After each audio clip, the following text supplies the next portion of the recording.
টাকা না থাকলে বিয়ের পরেও বউ চলে যায়। আর আবেগের বসে মানুষ সবসময় ভুল ডিসিশনই নেয়। আর সেটার প্রমাণ এই গল্প। আমি ওর এসএসসি পরীক্ষা দেবো, আমাদের স্কুলের একটা মেয়েকে দেখে আমি তার প্রেমে পড়ে যাই এবং তাকে অনেক ভালোবেসে ফেলাই। সে আমার জীবনের প্রথম প্রেম ছিল। তারপর আমরা রিলেশনে যাই, খুব ভালোভাবে চলতেছিল আমাদের রিলেশন। আমাকে অনেক ভালোবাসতো। পরে আস্তে আস্তে পুরো স্কুলে জানাজানি হয়ে যায় আমাদের রিলেশনের কথা। তারপর একদিন আমাদের স্কুলের স্যার ওর বাবা মাকে জানায়। ওর পরিবার ছিল খুবই অহংকারী। তারপর ওনারা ওরা মাদ্রাসায় ভর্তি করে।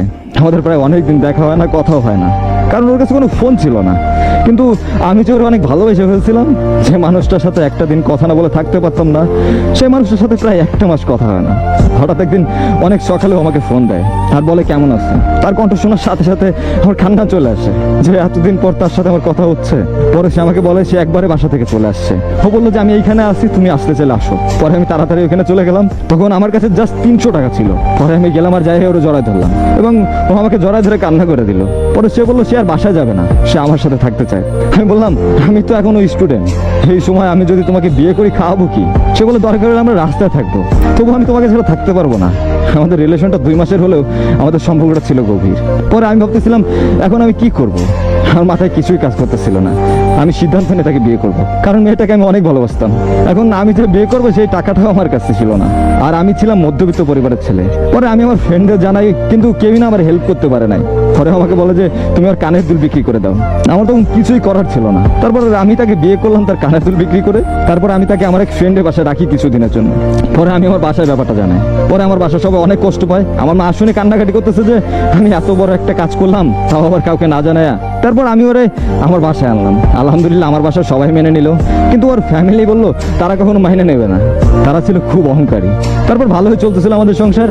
আসলে ভালোবাসার মানুষকে পাওয়ার যে সুখটা, এটা আসলে বলে বোঝানো সম্ভব না। তারপর একদিন ওর ফ্যামিলি আমাকে কল দেয়, দিয়ে বলে তার মেয়ের সাথে কথা বলবে। আমিও কথা বলতে দিলাম। তারপরে ফ্যামিলি ওরা বলতেছিল যে তুই চলে আয়, আমরা তোকে ভালো জায়গায় বিয়ে দেবো, বড় লোক ছেলে, বড় বাড়ি আছে, গাড়ি আছে, সেখানে তুই সুখে থাকবি, আরো অনেক কিছু। ভাই আমি মধ্যবিত্ত পরিবারের ছেলে, আমি তখন ইনকাম করি না, কারণ আমি স্টুডেন্ট, তবু আমি জব খুঁজতেছিলাম একটা। তারপর আমার ভালোবাসার মানুষটা না কেমন জানি হয়ে গেল। একটা মেয়ের চাহিদা ভালোভাবে পূরণ করতে পারি নাই। আমার সাধ্যমতো চেষ্টা করছে ওরা সুখে রাখার, কিন্তু সে হয়তো বা টাকার মাঝে সুখ খুঁজতেছিল। কিন্তু টাকা দিয়ে যে সুখ কেনা যায় না, এটা হয়তো বা সে জানতো না।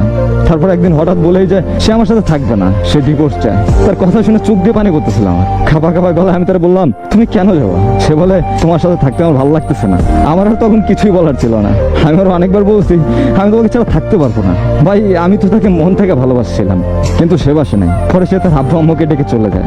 ভাই ভালোবাসাটা আমার সত্যি ছিল। সে তো টাকাকে নিজে সুখ মনে করছে। টাকার কাছে ভালোবাসা মূল্যহীন, টাকা দিয়ে সুখ কেনা যায়। ভাই এখন বুঝলাম যে আগে প্রতিষ্ঠিত হতে হবে, তারপরে বিয়ে। কিছু কথা